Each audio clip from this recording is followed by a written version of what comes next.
Halo Sobat Dumai. Apa kabar kalian? Semoga kalian baik-baik saja.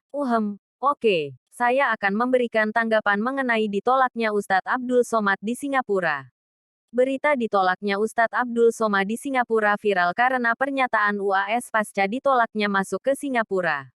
Dalam video singkat itu, Ustadz Abdul Somad mengatakan bahwa Singapura itu negara kecil yang sombong. Kalau dikencingin orang se-Indonesia tenggelam.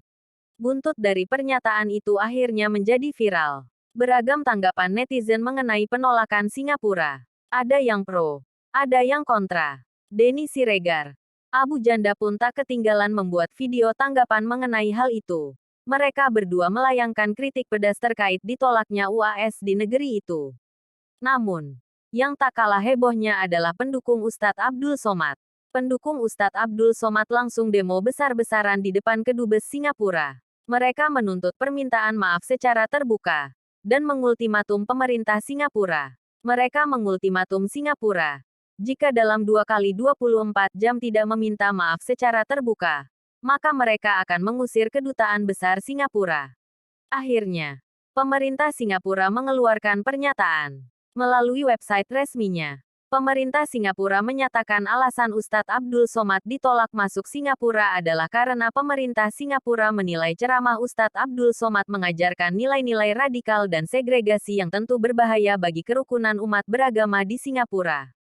Pemerintah menilai ceramah Ustadz Abdul Somad tidak sesuai dengan kehidupan multiras di sana. Ditambahkan, tidak hanya Ustadz Abdul Somad yang pernah ditolak. Pendeta Kristen Low asal Amerika pernah ditolak masuk Singapura dan dilarang berdakwah karena dalam ceramahnya di Singapura menghujat umat Islam. Namun, pernyataan pejabat Singapura tak membuat pendukung Ustadz Abdul Somad dingin. Mereka tetap membela Ustadz Abdul Somad dan menganggap Singapura memusuhi Islam. Perdebatan netizen pun makin panas. Perang video yang mengomentari masalah tersebut berbuntut panjang. Sebagai orang awam, saya akan memberikan tanggapan. Melihat kasus di atas, kita tentunya tidak bisa menyalahkan Singapura. Mereka telah melakukan langkah yang benar untuk mengamankan negaranya. Mereka punya standar moral sendiri dan hukum, serta norma yang berbeda dengan kita. Jika mereka menilai kita jelek, bukankah kita sebaiknya introspeksi diri?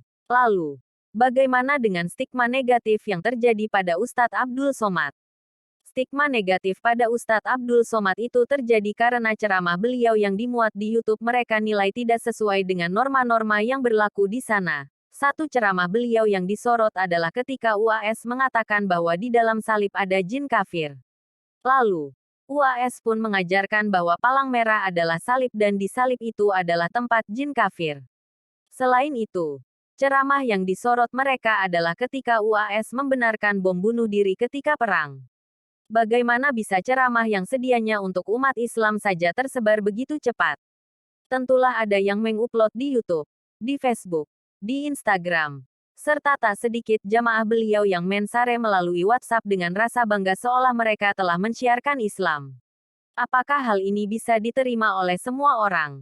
Tentu tidak. Tidak semua orang yang mengetahui itu senang ataupun mengerti maksud ceramah beliau.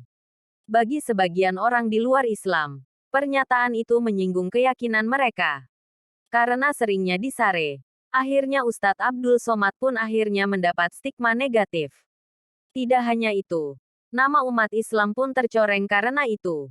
Boleh saja Ustadz Abdul Somad beranggapan dia menyampaikan kebenaran. Tapi mereka yang ada di luar sana tak semuanya mengerti dan menangkap dengan pikiran positif.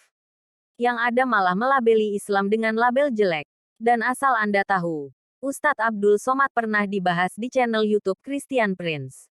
Mungkin pengikutnya sudah tahu siapa dia, dan apa saja yang dibahas mengenai Ustadz Abdul Somad.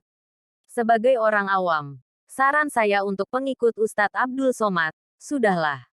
Jangan bawa masalah pribadi ke dalam urusan politik, apalagi mengatasnamakan Islam. Dengan Anda mengultimatum kedubes saja sudah menyalahi aturan. Belum lagi teror-teror yang dilayangkan pada pemerintah Singapura. Alih-alih keinginan Anda terpenuhi, yang ada nantinya Anda akan berurusan dengan hukum di Indonesia.